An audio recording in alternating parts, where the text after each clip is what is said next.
नमस्कार, NDTV India पर स्वागत है आपका। मैं हूं ताबिश हुसैन। महाराष्ट्र में मुख्यमंत्री अजित पवार और उप मुख्यमंत्री देवेंद्र फडणवीस अब आमने सामने हैं। मुद्दा नवाब मलिक को साथ लेने का है। मलिक बेल पर रिहा होने के बाद विधानसभा में सत्ता पक्ष के साथ बैठे और इस पर फडणवीस ने अजित पवार को चिट्ठी लिखी और कहा कि नवाब मलिक पर इतने गंभीर आरोप हैं कि उन्हें गठबंधन में नहीं लिया जा सकता। उन्होंने ये भी नसीहत दे डाली कि सत्ता आती जाती रहती है, देश बड़ा होता है। 18 महीने तक मनी लॉन्ड्रिंग मामले में जेल की सलाखों के पीछे रहने वाले एनसीपी नेता और पूर्व मंत्री नवाब मलिक को लेकर देवेंद्र फडणवीस और अजित पवार आमने सामने आ गए हैं। दरअसल विधानसभा सत्र के पहले दिन नवाब मलिक ने अपना समर्थन अजित पवार खेमे को दिया, जिसको लेकर अब देवेंद्र फडणवीस कहीं ना कहीं नाराज हो गए। उन्होंने अजित पवार को एक पत्र लिखकर साफ कहा है कि नवाब मलिक को महायुति सरकार में लाने का फैसला ये ठीक नहीं होगा। दरअसल देवेंद्र फडणवीस वो नेता है जिन्होंने नवाब मलिक पर बहुत गंभीर आरोप लगाए थे। उन्होंने कहा था कि मुंबई के कुर्ला इलाके की एक ज़मीन जो कि एक अंडरवर्ल्ड से संबंधित व्यक्ति से नवाब मलिक ने खरीदी थी, उसको लेकर नवाब मलिक को जेल की हवा तक खानी पड़ी। तो ये फडणवीस की तरफ से लगाए गए आरोपों के बाद नवाब मलिक को जेल की हवा खानी पड़ी थी। और उसके बाद अब जब नई सरकार यहां पर आती है, नवाब मलिक बेल पर बाहर आते हैं और वे आकर ही देवेंद्र फडणवीस जिस सरकार में मंत्री है उसी सरकार को समर्थन अगर देते तो देवेंद्र फडणवीस भी कटघरे में कहीं ना कहीं खड़े नजर आ रहे हैं। और इसको लेकर जो शिवसेना उद्धव ठाकरे गुट है उन्होंने देवेंद्र फडणवीस को घेरा था और उसके बाद अब ये फडणवीस की तरफ से इस तरह का खुला पत्र अजित पवार को दिया गया है। इस पर अजित पवार क्या भूमिका लेते हैं, इस और सभी की निगाहें टिकी हुई है। महाराष्ट्र विधानसभा के पहले दिन विपक्ष ने किसानों के मुद्दे पर सीएम एकनाथ शिंदे को निशाने पर लिया। विपक्ष ने आरोप लगाया कि जब किसान संकट में था तब सीएम प्रचार में व्यस्त थे। विपक्ष के आरोप के बाद सीएम और डिप्टी सीएम किसानों को हुए नुकसान का जायजा लेने किसानों के खेत पर पहुंचे।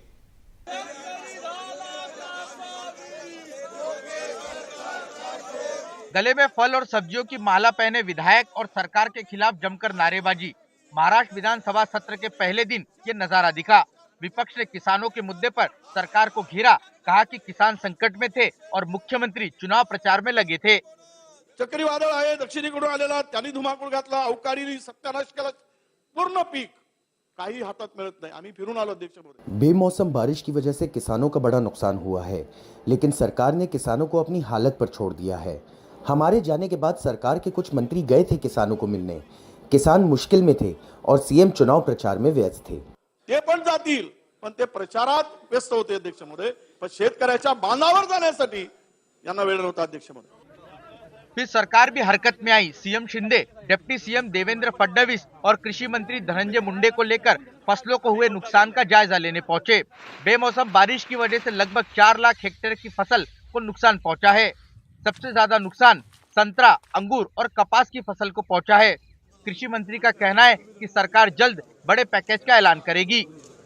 पैकेज के अनाउंसमेंट किया जा सकता है, बल्कि ये सरकार करेगी।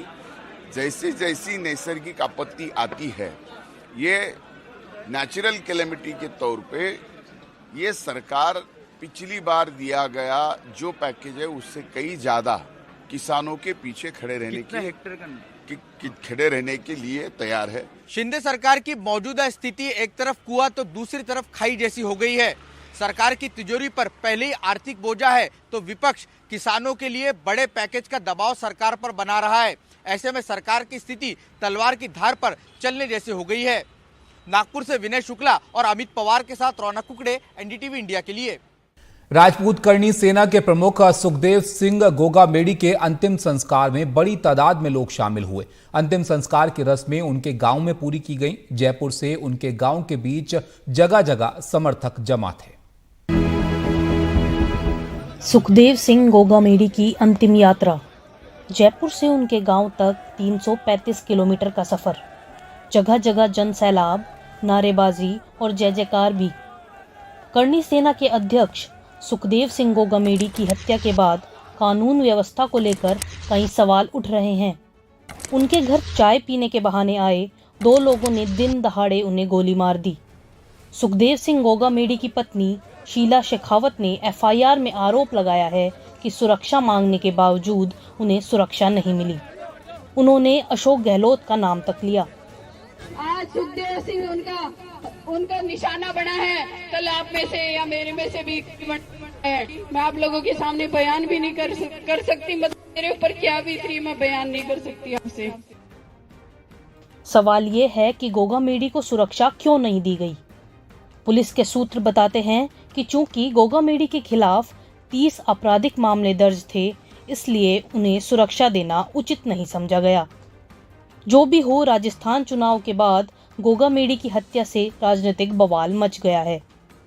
देखिए, पिछली सरकार के समय से जिस तरह से राजस्थान में गैंग वॉर्स पनपी हैं, डिफरेंट गैंग्स के बीच में युद्ध शुरू हुए हैं और राजस्थान को अराजकता की अग्नि में धकेला गया, ये उसी का दुष्परिणाम है। देखिए, ये जो हत्या हुई है ये बहुत गंभीर मामला है, इसलिए तुरंत सरकार को एक्शन लेना चाहिए। इस वक्त सरकार कांग्रेस की नहीं है, सरकार बीजेपी की आ चुकी है और सख्त कार्रवाई करने की जरूरत है।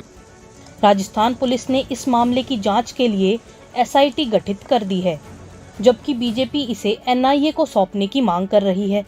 फिलहाल राजस्थान पुलिस का दावा है कि उसने हत्यारों की पहचान कर ली है। उनमें से एक नितिन फौजी हरियाणा का रहने वाला है और सेनाकर्मी है। दूसरा रोहित राठौड़ है जो नागौर जिले का है। पुलिस ने हाल फिलहाल में एक व्यक्ति को पूछताछ के लिए बुलाया है जो इन दोनों के साथ बस में सफर कर रहा था।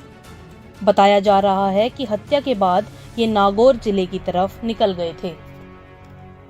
जयपुर से हर्षा कुमारी सिंह की रिपोर्ट, NDTV इंडिया। श्री राजपूत अकर्णी सेना के प्रमुख सुखदेव सिंह गोगा मेडी की हत्या के मामले में राजस्थान पुलिस जिन 2 शूटर्स की तलाश कर रही है, सूत्रों के मुताबिक वो लॉरेंस गैंग से जुड़े हैं। लॉरेंस गैंग कैसे शूटरों को भर्ती करता है और हर वारदात के लिए कैसे अलग अलग टीम काम करती है, ये खास रिपोर्ट आप देखिए।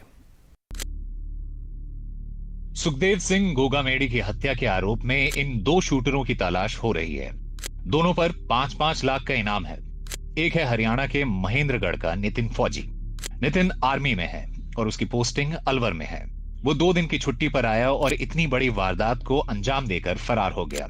अपराध की दुनिया में उसका ये पहला कदम है और पहली वारदात। उसके इस कारनामे से हर कोई हैरान है। हमारे सामने वो पैदा हुआ, हमारे सामने इतना बड़ा हुआ, बहुत ही अच्छा लड़का था। हमारी समझ में नहीं आ रहा कि उस लड़के का कैसे ब्रेन वॉश हुआ, कैसे उसने ये इस घटना को अंजाम दिया। नेचर बहुत ही अच्छा था सर, ऐसा कोई वो नहीं था कि जहाँ उसको वो सुनना पड़े और कुछ सुनना पड़े। हमारे साथ रहा, यानी 12वीं लग हम साथ थे। उसके बाद उसने आर्मी की तैयारी कर दी थी, हम कॉलेज की तैयारी कर रहे थे। दूसरा शूटर है नागौर का रोहित राठौर। रोहित को भी इस वारदात के पहले कोई नहीं जानता था। यहाँ तक कि रोहित और नितिन फौजी भी इससे पहले कभी नहीं मिले थे। तो ऐसा क्या हुआ कि नितिन आर्मी से छुट्टी लेकर इतनी बड़ी वारदात को अंजाम देने आया और एक छोटा सा अपराधी रोहित राठौर नितिन के साथ इतनी बड़ी वारदात को अंजाम दे गया। उत्तर भारत में लॉरेंस गैंग में 1000 से ज्यादा शूटर बताए जाते हैं। सोशल मीडिया पर उसे हजारों लोग फॉलो करते हैं। लॉरेंस बिश्नोई गैंग हर बार बड़ी वारदात के लिए नए शूटरों की भर्ती करता है। शूटर भर्ती करने का लॉरेंस गैंग का खास तरीका है। ऐसे शूटरों की भर्ती की जाती है जिनका आपराधिक रिकॉर्ड ना हो, निशाना सटीक हो, नाबालिग हो या उम्र कम हो, गैंग से प्रभावित हो और गैंग को सोशल मीडिया पर फॉलो करता हो। लॉरेंस बिश्नोई और विदेश में बैठा गोल्डी बरार एक कॉर्पोरेट कंपनी की तरह गैंग चलाते हैं। अपने खास गुर्गों से ये सिग्नल या दूसरे ऐप्स पर बात करते हैं। फिर ये गुर्गे अलग अलग राज्यों और शहरों में अपने रिक्रूटर से बात करते हैं। रिक्रूटर शूटरों की भर्ती करते हैं। शूटरों को कार और हथियार मुहैया कराने के लिए अलग टीम होती है। वारदात के बाद कहां छिपना है ये पहले से तय होता है। वारदात के लिए रेकी करने वाले अलग होते हैं और एक लीगल टीम भी होती है जो मुश्किल वक्त में कानूनी मदद मुहैया कराती है। खास बात यह है कि एक टीम के लोग दूसरी टीम के लोगों को जानते तक नहीं। यहां तक कि शूटरों को भी एक दूसरे के बारे में पता नहीं होता। सब कुछ हैंडलर तय करते हैं। ये हैंडलर या तो विदेश में है या जेल में, इसलिए उन पर कोई आंच नहीं आती। फंसे वो लोग हैं जो इनके लिए ग्राउंड पर काम करते हैं और ये काम किया जाता है पैसे के लिए, शौक के लिए या फिर अपराध की दुनिया में अपना नाम कमाने के लिए। क्योंकि अपराध की दुनिया में एंट्री करने वाला हर शख्स या तो लॉरेंस बिश्नोई बनना चाहता है या फिर लॉरेंस बिश्नोई से जुड़ना चाहता है।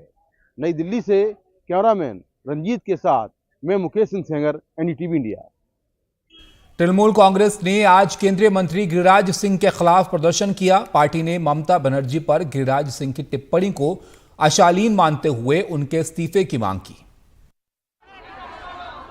तृणमूल कांग्रेस के महिला मोर्चा आज केंद्रीय मंत्री गिरिराज सिंह के खिलाफ प्रदर्शन कर रहे हैं और उनके इस्तीफा भी मांग रहे हैं। तृणमूल को लगता है कि वो इस विषय पर बीजेपी को कटघरे में खड़ा कर सकते हैं। महिलाएं ममता बनर्जी के जो सपोर्ट बेस है उनका एक अहम हिस्सा है और तृणमूल ये संवाद पहुंचा रहे हैं कि ये महिलाओं के खिलाफ एक टिप्पणी है।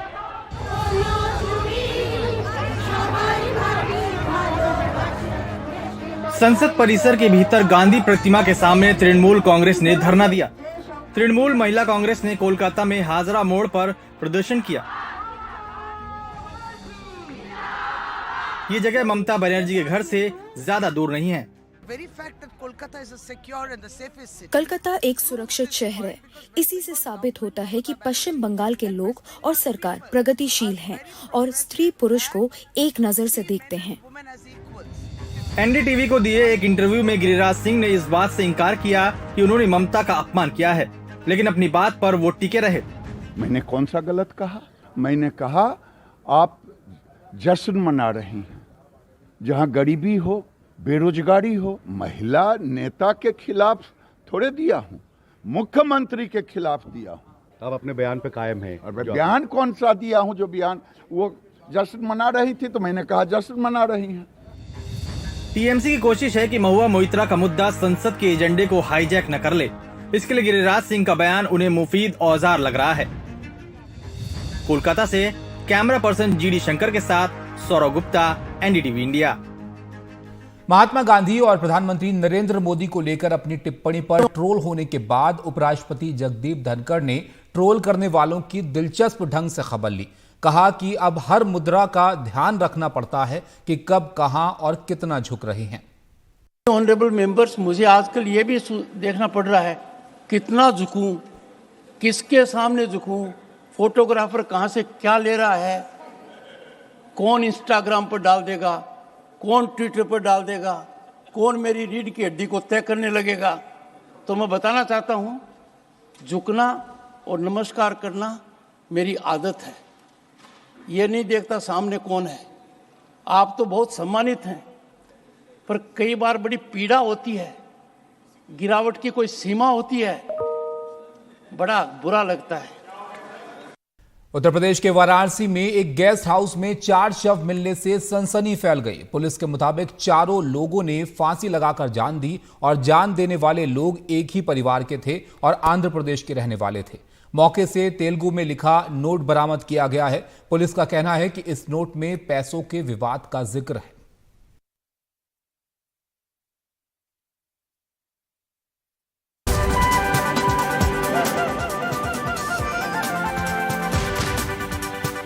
चेन्नई में मेचोंग तूफान की तबाही के निशान जगह जगह दिख रहे हैं। लोगों के घर पानी में डूबे हुए हैं और अंदर का सामान, बाहर खड़ी गाड़ियां बर्बाद हो गई हैं। परेशानी के बीच सरकार और प्रशासन से काफी नाराजगी है।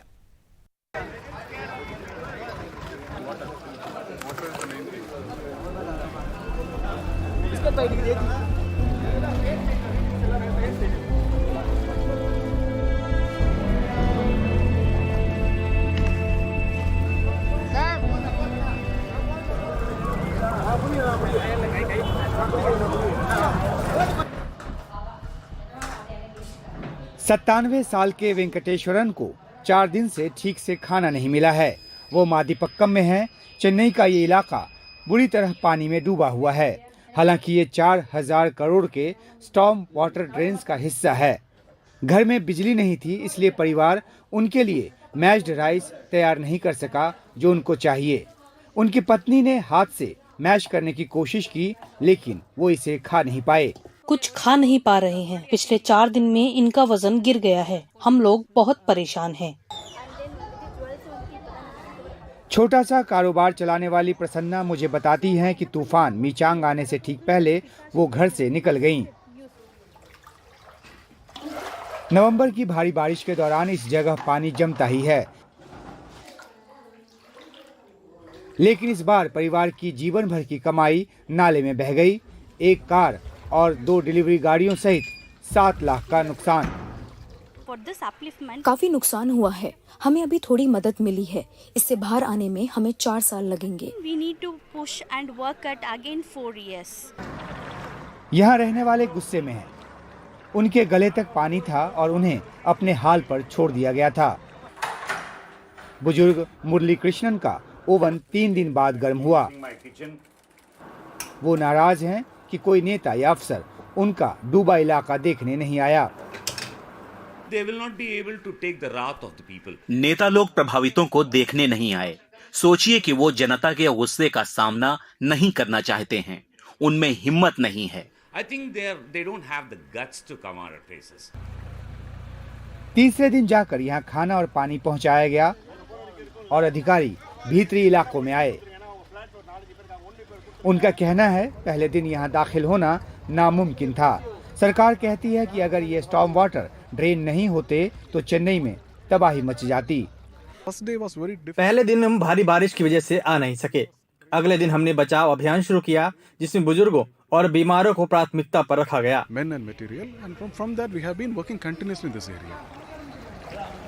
अब ये जांच का विषय है कि 4000 करोड़ के स्टॉर्म वाटर ड्रेन नाकाम क्यों रहे। लोग मानते हैं कि सरकारी मशीनरी फेल हो गई। इन हालात में सबको 2015 याद आ रहा है, जब बाढ़ में सब कुछ डूब गया था और सवाल है कि अधिकारियों ने पिछली बार से क्या कोई सबक नहीं लिया। चेन्नई से सैम डैनियल की रिपोर्ट, एनडीटीवी इंडिया।